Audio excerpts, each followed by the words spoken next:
Nah, apabila MAMS menjalani prosedur kuret atau kuretase, itu yang dilakukan adalah pembersihan dari dalamnya rahim ya. Jadi dinding rahim itu dibersihkan. Caranya ada beberapa cara. Misalnya ada yang dikerok, ada juga yang disuction. Nah, apabila terjadi prosedur kuret, nah yang kita lakukan adalah pembersihan dari penebalan dinding rahim tersebut.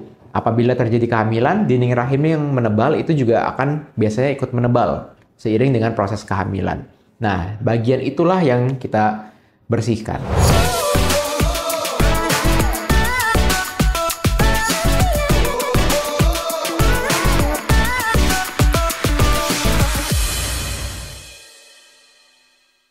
Hai, kembali lagi di channel Dr. Kevin. Apa kabarnya semua? Semoga semua dalam keadaan yang sehat ya. Nah, kali ini saya akan membahas satu topik, yaitu banyak juga nih yang nanya, Dok, kalau sudah habis kuret atau setelah dikuret, kapan ya sebaiknya boleh hamil lagi? Nah, pengen tahu seperti apa? Ikutin terus ya. Tapi seperti biasa, sebelum saya lanjut, buat kalian yang baru pertama kali ketemu dengan channel ini atau yang belum subscribe, ayo cepetan buruan subscribe. Caranya gampang, tinggal kalian klik aja tombol subscribe di bawah sini, yang tulisan subscribe, tinggal kalian klik aja. Jangan khawatir karena subscribe itu gratis. Dan juga nyalakan loncengnya, supaya setiap ada video baru, kalian langsung dapat notifikasinya. Nah, apabila MAMS menjalani prosedur kuret atau kuretase, itu yang dilakukan adalah pembersihan dari dalamnya rahim ya. Jadi dinding rahim itu dibersihkan. Caranya ada beberapa cara. Misalnya ada yang dikerok, ada juga yang disuction. Nah, intinya adalah pada saat prosedur kuretase itu yang tadinya di dalam rahim itu ada sesuatu, yaitu adanya kehamilan sebelumnya. Nah, ini kita bersihkan. Selain adanya kehamilan, bisa juga adanya polip atau misalnya ada penebalan dinding rahim atau misalnya rahimnya juga lengket di dalamnya. Nah, itu bisa dilakukan prosedur yang namanya kuretase tersebut. Jadi, pada dasarnya dinding rahim itu ada dua lapisan, yaitu lapisan yang dasar dan lapisan yang biasanya menebal. Penebalan dari dinding rahim biasanya diikuti atau diawali dari siklus menstruasi atau efek dari siklus mens yang dipengaruhi oleh hormon. Nah, bagian dinding rahim yang menebal ini yang biasanya akan luruh pada saat MAMS menstruasi.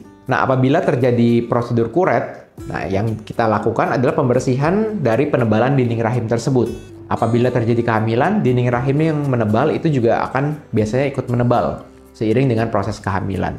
Nah, bagian itulah yang kita bersihkan. Tetapi jangan khawatir, yaitu bahwa lapisan bagian dasar dinding rahim itu tidak kita bersihkan atau tidak kita kerok. Sehingga nantinya pada saat setelah menjalani prosedur kuret, dinding rahim masih akan bisa menebal lagi. Nah, untuk proses pemulihan biasanya ada durasinya sekitar 2 sampai 6 minggu. Nah, biasanya ditandai dengan MAMS sudah mulai lagi nih kembali menstruasi. Nah, apabila MAMS sudah menstruasi, berarti dinding rahim bagian dalam itu sudah menjalani proses pemulihan atau sudah pulih. Sehingga dia dapat melakukan fungsinya, yaitu melakukan fungsi penebalan dari dinding rahim tersebut. Apabila MAMS sudah mendapat menstruasi atau sudah menjalani siklus haid lagi, nah itu berarti sudah merupakan suatu tanda buat tubuh MAMS, yaitu ini sudah mulai pulih nih, sehingga sudah bisa mulai lagi untuk menjalani proses kehamilan berikutnya. Tetapi memang ada beberapa kondisi, jadi harus kita lihat nih penyebab dari keguguran atau ketidakberhasilan kehamilan sebelumnya apa. Atau misalnya kenapa MAMS menjalani prosedur kuretase tersebut. Apakah disebabkan oleh kehamilan atau disebabkan oleh hal yang lain tadi seperti misalnya ada polip atau penebalan dari dinding rahim. Penyebab dari kegugurannya itu adalah proses dari kelainan kromosom. Nah, MAMS juga sudah boleh nih untuk hamil lagi. Untuk jarak aman hamil lagi, biasanya relatif 1-3 bulan setelah MAMS menjalani prosedur kuret. Setelah itu MAMS boleh hamil lagi. Tetapi ada juga beberapa orang yang sebelum mendapatkan haid berikutnya sudah hamil lagi.